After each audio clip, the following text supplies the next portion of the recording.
Lisons la Bible ensemble. Matthieu chapitre 2. Des savants viennent voir Jésus.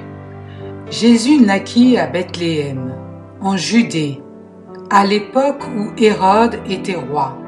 Après sa naissance, des savants spécialistes des étoiles vinrent d'Orient.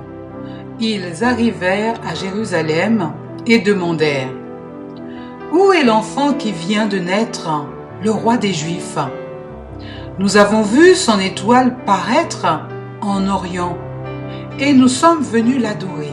Quand le roi Hérode apprit cette nouvelle, il fut troublé, ainsi que toute la population de Jérusalem.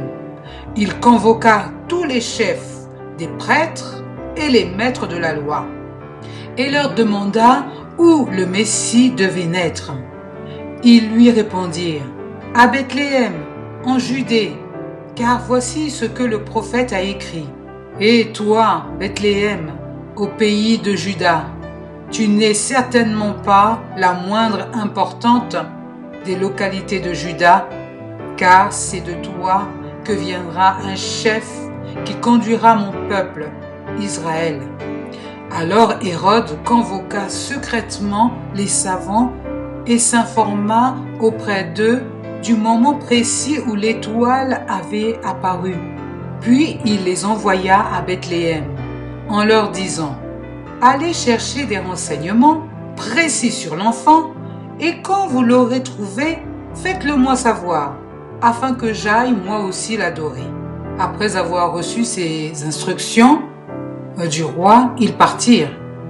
Ils virent alors l'étoile qu'ils avaient déjà remarquée en Orient. Elle allait devant eux, et quand elle arriva au-dessus de l'endroit où se trouvait l'enfant, elle s'arrêta.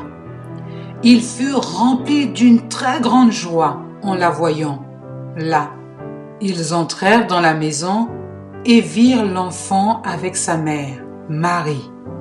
Ils se mirent à genoux pour adorer l'enfant, puis ils ouvrirent leurs bagages et lui offrirent des cadeaux, de l'or, de l'encens et de la myrrhe.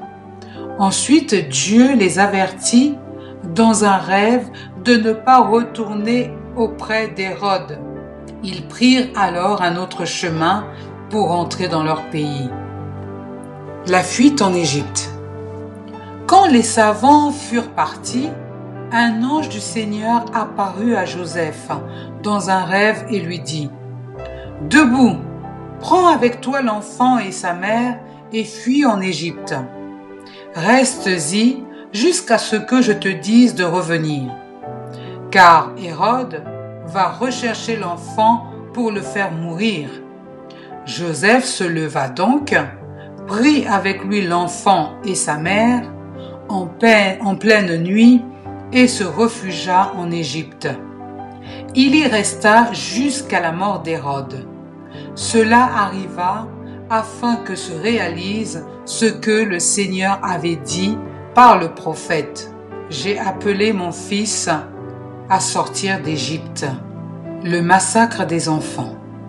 Quand Hérode se rendit compte que les savants l'avaient trompé, il entra dans une grande colère. Il donna l'ordre de tuer à Bethléem et dans les environs tous les garçons de moins de 2 ans. Cette limite d'âge correspondait aux indications que les savants lui avaient données. Alors se réalisa ce qu'avait déclaré le prophète Jérémie. On a entendu une plainte à Rama, des pleurs et des grandes lamentations. C'est Rachel qui pleure ses enfants. Elle ne veut pas être consolée, car ils sont morts. Retour en Égypte. Après la mort d'Hérode, un ange du Seigneur apparut dans un rêve à Joseph en Égypte. Il lui dit: debout, prends avec toi l'enfant et sa mère et retourne au pays d'Égypte, car ceux qui cherchaient à faire mourir l'enfant sont morts. Joseph se leva donc, prit avec lui l'enfant et sa mère et retourna au pays d'Égypte. Mais il apprit qu'Archélaos avait succédé à son père Hérode comme roi de Judée. Alors il eut peur de s'y rendre. Il reçut de nouvelles indications dans un rêve, et il partit pour la province de Galilée. Il alla s'établir dans une ville appelée Nazareth. Il en fut ainsi pour que se réalise cette parole des prophètes. Il sera appelé Nazaréen. Amen.